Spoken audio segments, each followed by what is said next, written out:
नमस्कार, स्वागत है आप सभी का छत्तीसगढ़ की खबरों में। मैं आपके साथ निकिता कश्यप। बुलेटिन की शुरुआत करते हैं। खबर बस्तर से है, जहां नक्सल उन्मूलन की दिशा में एक बड़ी सफलता मिली है। आपको बता दें कि जहां सुकमा जिले में 64 लाख के इनामी 26 हाईकोर्ट माओवादी, जिसमें कि 7 महिलाएं भी शामिल हैं, ने मुख्य धारा में लौटकर आत्मसमर्पण किया है। और जहां मुख्यमंत्री विष्णुदेव साय ने इसे मानवीय विश्वास और संवाद की जीत बताया, तो वहीं उन्होंने कहा कि यह प्रधानमंत्री नरेंद्र मोदी और केंद्रीय गृह मंत्री अमित शाह की दूरदर्शी नीति का परिणाम है। और जहां उन्होंने आत्मसमर्पण करने वाले माओवादियों का स्वागत करते हुए यह भी कहा कि सरकार उनके लिए सम्मानजनक जीवन, सुरक्षा और बेहतर भविष्य के अवसर प्रदान करेगी। मुख्यमंत्री ने शेष माओवादियों से भी शांति और विकास के रास्ते पर लौटने की अपील की।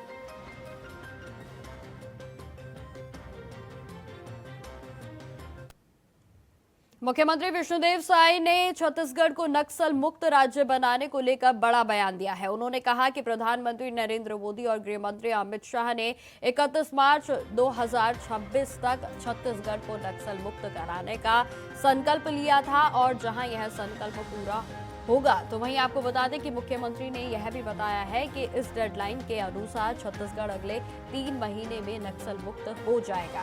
यह घोषणा राज्य में नक्सलवाद के खिलाफ चलाए जा रहे प्रयासों की दिशा में और भी मजबूत उन्हें करती है, और जहां राज्यवासियों को सुरक्षा और शांति का भरोसा भी दिलाती है।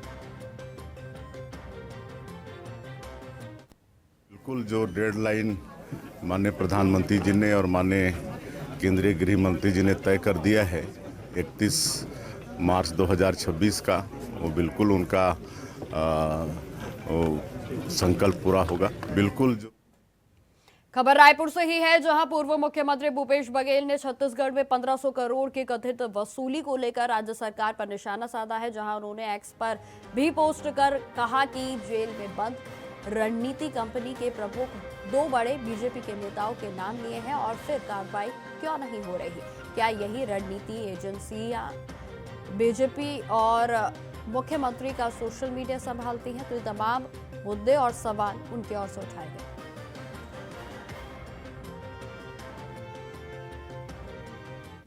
वीडियो जारी हुआ था, आपने देखा कि 1500 करोड़ रुपया भेजे जाना है दिल्ली। हम लोग वो तो एटीएम कहते थे, ये तो सीधा स्टेट बैंक ऑफ इंडिया बन गया है, बैंक ही बन गया है इनके लिए तो। और उसमें एफआईआर भी हो गया, कुछ लोग जेल में भी हैं। अब सवाल इस बात का है कि जो रणनीति नाम की जो संस्था है, क्या वो पहले भाजपा का हैंडल संभालती थी? वही यूनिट है वो मुख्यमंत्री के भी हैंडल संभालने काम कर रहा था? दोनों में सच क्या है? दूसरी बात ये कि उसमें एक विधायक के द्वारा एफआईआर दर्ज हो गया, मतलब मामला बहुत संगीन है। अब सवाल ये उठता है कि वो जो लोग अंदर हैं, तो जोशी, वो तो भारतीय जनता पार्टी के नेता का लड़का है। अब ये बताया कि वो किसके आदेश पर ये वीडियो जारी किया। उनके बयान, मुझे जो जानकारी है उससे बयान ले लिया गया है, 2 बड़े नेताओं का नाम लिया गया है। ये 2 बड़े नेता कौन है, उस पर कार्रवाई कब होगी? इसमें सत्ताधारी दल के लोग मौन क्यों हैं? विष्णुदेव साय कहते हैं 0 टॉलरेंस, और वहीं वसूली हो रही है 1500 करोड़। थोड़ा बहुत नहीं है, 1500 करोड़ रुपया वीडियो जारी हुआ था। अब खबर बालोदा बाजार से है, जहां बीजेपी के जिला कार्यालय में स्वास्थ्य मंत्री श्याम बिहारी जायसवाल ने वीपी जी राम जी योजना पर प्रेस वार्ता की। जहां आपको बता दें कि उन्होंने कहा कि केंद्र सरकार की इस नई योजना, जो कि 125 दिन के रोजगार की कानूनी गारंटी देती है, ग्रामीण भारत में विकास की नई दिशा तय करेगी। इस योजना के तहत ग्राम सभा स्तर पर भी विकास प्लान को तैयार किया जाएगा।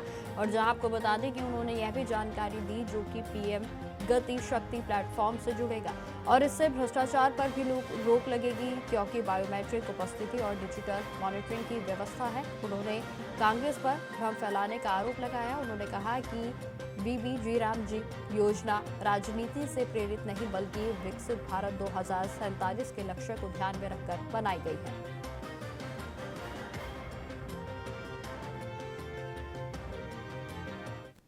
बहुत अच्छा आपने प्रश्न पूछा। मैं इसको नहीं ले पाया था। मैंने उसे गुंजाइश आप लोगों के लिए पूरक का छोड़ा नहीं था, और आपको धन्यवाद महाराज कि आपने पूछा। देखिए, ये बहुत तार्किक प्रश्न है कि क्या नाम बदलने से योजनाओं का काम बदल जाता है या ये नाम बदलने की होड़ लगी हुई है। तो मैं आपको बताऊंगा कि ये प्रकृति का नियम है। समय काल और परिस्थिति के अनुसार इस भारत का क्या नाम था? पहले आर्यावर्त था, फिर हिंदुस्तान भी है, फिर भारत भी है, फिर इंडिया भी है। उसी प्रकार कांग्रेस ने खुद अपने प्रधानमंत्री, पूर्व प्रधानमंत्री और देश के प्रथम प्रधानमंत्री जवाहरलाल नेहरू जी के नाम को बदलकर उसने रोजगार गारंटी योजना किया था। तो क्या इसमें वो उनका अपमान हो गया? क्या उसमें जवाहरलाल नेहरू जी का अपमान करना चाहती थी कांग्रेस? तो ये समय की मांग है। छोटा रहता है तो लोग क्या बोलते हैं? परसू। बड़ा होगा तो परसों परशुराम, और बड़ा हो गया तो परसोत्तम हो जाता है।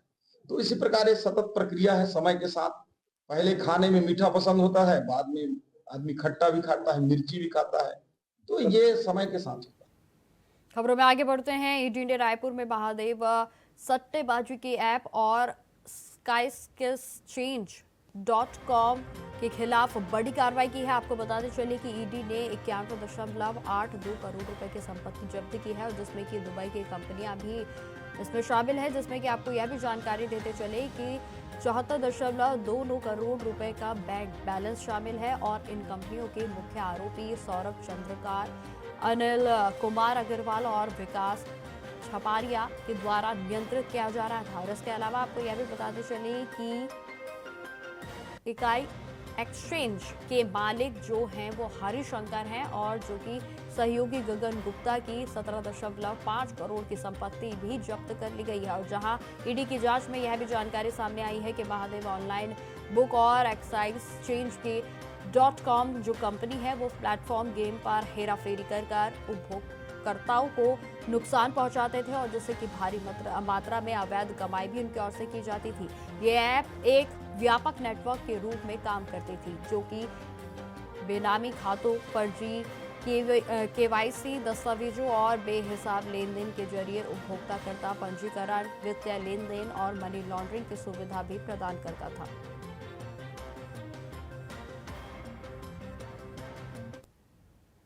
खबरों में आगे बढ़ते हैं। खबर रायपुर से है, जहां 9 से 13 जनवरी 2026 तक प्रस्तावित राष्ट्रीय रोवर रेंजर जंबूरी का आयोजन किया जाएगा, जो कि एक बार फिर से विवादों में गिरता हुआ नजर आ रहा है। आपको बता दें कि सांसद बृजमोहन अग्रवाल ने हाईकोर्ट में याचिका दायर करते हुए आयोजन को स्थगित करने की मांग की है। उनका आरोप है कि जंबूरी आयोजन में करीब 10 करोड़ रुपए की वित्तीय अनियमितता हुई, और इसके अलावा बालोदा जिले के आयोजन स्थानांतरण को भी लेकर उन्होंने सवाल उठाए हैं, क्योंकि यह मूल रूप से नवा रायपुर में प्रस्तावित था। तो वहीं आपको यह भी जानकारी दे दें कि बृजमोहन अग्रवाल ने यह भी कहा कि उन्हें अध्यक्ष पद से हटाए जाने का प्रस्ताव असंवैधानिक है और बिना जानकारी के आयोजन हो रहा है।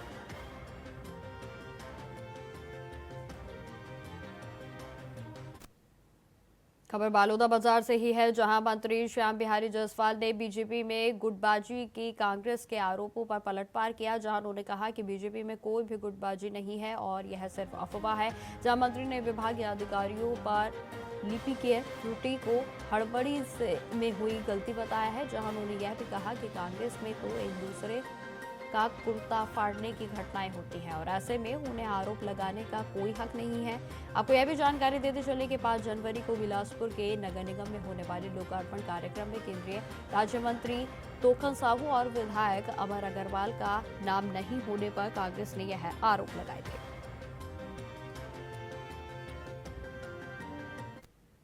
कोई गुटबाजी नहीं है, लीक की त्रुटि हो जाती है। विभाग के जो अधिकारी हैं, कर्मचारी हैं, वो कभी कभी इन बातों को हड़बड़ी में कभी गलत भी कर जाते हैं, पर ये कोई ऐसा विषय नहीं है। कांग्रेस में तो एक दूसरे का कुर्ता फाड़ते थे, क्या बात।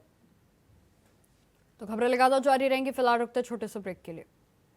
तो ब्रेक के बाद एक बार फिर से स्वागत है आप सभी का। बढ़ते हैं खबरों की ओर। खबर जशपुर जिले से है, जहां दुलदुला थाना धान खरीदी केंद्र में इस बार धान खरीद को लेकर किसानों के चेहरों पर खुशी और संतोष नजर आ रहा है।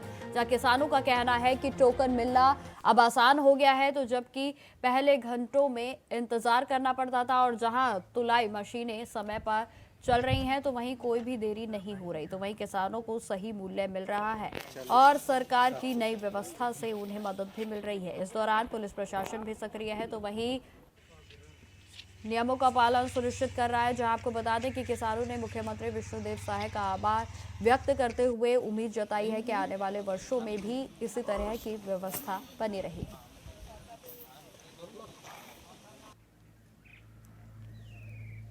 यहाँ बहुत ही अच्छा से चल रहा है, सबका सहयोग से।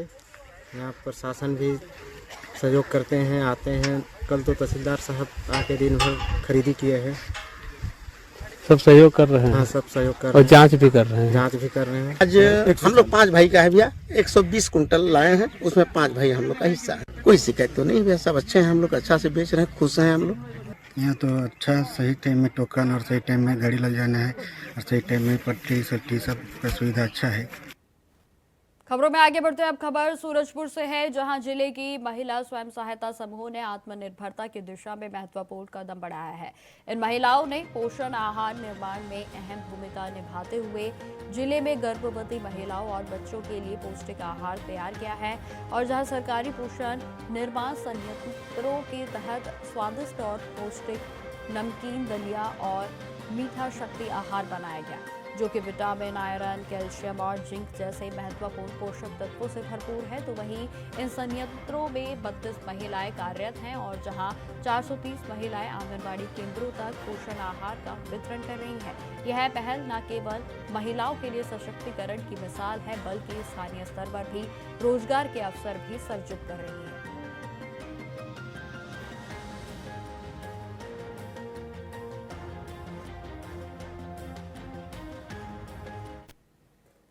खबरों में आगे बढ़ते हैं। छत्तीसगढ़ ने अपार आईडी निर्माण में उल्लेखनीय प्रगति की है। आपको बता दें कि बड़े राज्यों में सर्वाधिक प्रतिशत जो है वो हासिल किया गया, जहां 7 जनवरी 2026 तक राज्य में 57,045 विद्यालयों में 57,000 आपको बता दें कि 57,000 से ज्यादा, तो वहीं 50,000 से ज्यादा विद्यार्थियों पर अपार आईडी सफलतापूर्वक जनरेट की गई, जो कि 88.63% है। जहां आपको जानकारी देते चले कि बेमेतरा और राजनांदगांव में जिले में 96% से अधिक विद्यार्थियों के आईडी को तैयार किया जा चुका है, जबकि रायगढ़, रायपुर, कोरबा, धमतरी, दुर्ग और बालोदाबाजार जिले में 93% से अधिक विद्यार्थी शामिल हैं। 31 जनवरी 2026 तक सभी विद्यार्थियों के अपार आईडी तैयार करने का लक्ष्य रखा गया है, जहां राज्य शासन के निर्देश पर शिक्षकों के द्वारा शेष विद्यार्थियों का अपार आईडी निर्माण के लिए निरंतर प्रयास किया जा रहा है, ताकि सभी छात्रों को इस राष्ट्रीय डिजिटल शैक्षणिक पहल का लाभ मिल सके।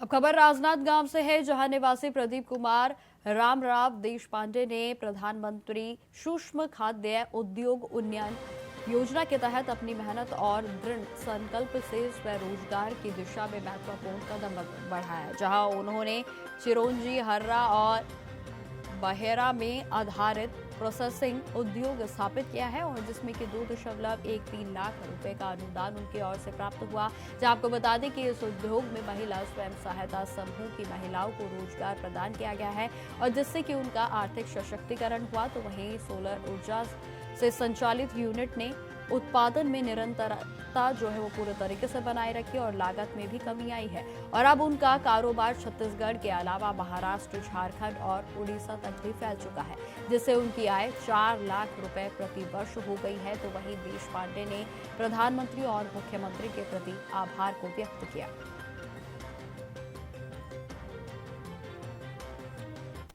ये पीएम-एफएमई योजना जो है वो केंद्र सरकार की योजना है। इसके लिए मैं पंतप्रधान मोदी जी का बहुत आभारी हूँ, धन्यवाद देता हूँ। और वैसा ही योजना राज्य सरकार के माध्यम से छत्तीसगढ़ गवर्नमेंट भी इन्होंने मेरे को जल्दी से जल्दी इसको ये इम्प्लीमेंट किया, इसलिए मैं छत्तीसगढ़ गवर्नमेंट का भी आभारी हूँ। अब खबर सूरजपुर जिले से है, जहां प्रेमनगर में बीते बुधवार को सामूहिक जप, ध्यान और प्रज्ञा योग के साथ साथ गायत्री महायज्ञ का भव्य आयोजन किया गया, जहां स्थानीय गायत्री यज्ञ पीठ में आयोजित 24 कुंडीय हवन में यज्ञ में विभिन्न जाति, वर्ग, धर्म और पंथ के सैकड़ों दंपतियों व श्रद्धालुओं ने सहपरिवार सहभागिता की। जहाँ शांति कुंज हरिद्वार से पधारी दिव्यजनों ने टोली की वैदिक मंत्रोच्चारण के साथ विधि पूर्वक यज्ञ को संपन्न कराया और जहां यज्ञ में पवित्रीकरण, अचपन, देव आवाहन और स्वस्ति वाचन के साथ साथ गायत्री मंत्र का भी पाठ किया गया है। जहां आपको बता दें कि आयोजन का तीसरा दिन था, जहां सुबह से ही परिसर में भक्तों की भीड़ बढ़ने लगी। जहां आचार्य डॉक्टर अशोक टोके ने कहा कि यज्ञ सृष्टि का आधार है और नारी सम्मान से ही घर में लक्ष्मी का वास होता है। आयोजन का उद्देश्य सांस्कृतिक समाज में उसको निर्माण करना और अपने धर्म के बारे में जागृत करना रहा। ये माता जी कहाँ बैठे हो गया बाहर? जल के छींटे लगाने होंगे कुछ लोगों का। अब खबर रायपुर से है, जहां डॉक्टर भीमराव अंबेडकर मेमोरियल अस्पताल के सामने खड़े 2 पहिया वाहन में अचानक से आग लगने से आसपास की दुकानों में हड़कंप मच गया। जहां आग लगने के दौरान वाहन में कई ब्लास्ट भी हुए। तो वही जानकारी के अनुसार वाहन चालक अपनी गाड़ी सड़क पर खड़ा कर पास के ही दुकान से सामान लेने के लिए गया था और इसी दौरान वाहन में अचानक से आग लग गई। तो वहीं घटना की सूचना मिलते ही फायर ब्रिगेड की टीम भी मौके पर पहुंची और आग पर काबू पाने में जुट गई। जहां आपको बता दें कि 2 पहिया वाहन पूरी तरह से जलकर खाक हो चुका है। तो वहीं इस आगजनी में किसी के हताहत होने की कोई भी जानकारी नहीं।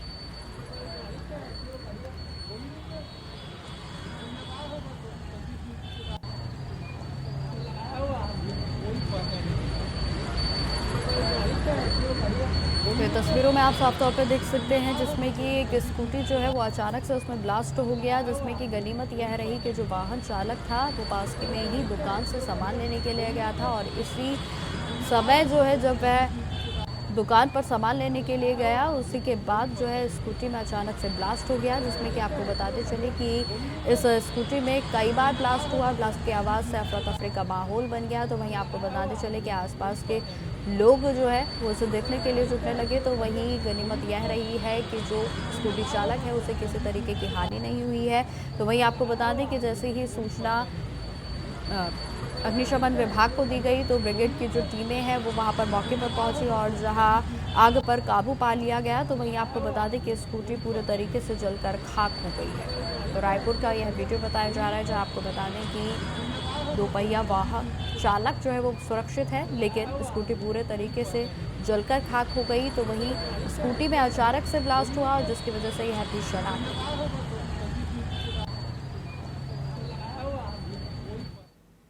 तो फिलहाल मेरे साथ इस बुलेटिन में इतना ही। देश दुनिया की तमाम खबरों की जानकारी के लिए बने रहे हमारे साथ। नमस्कार।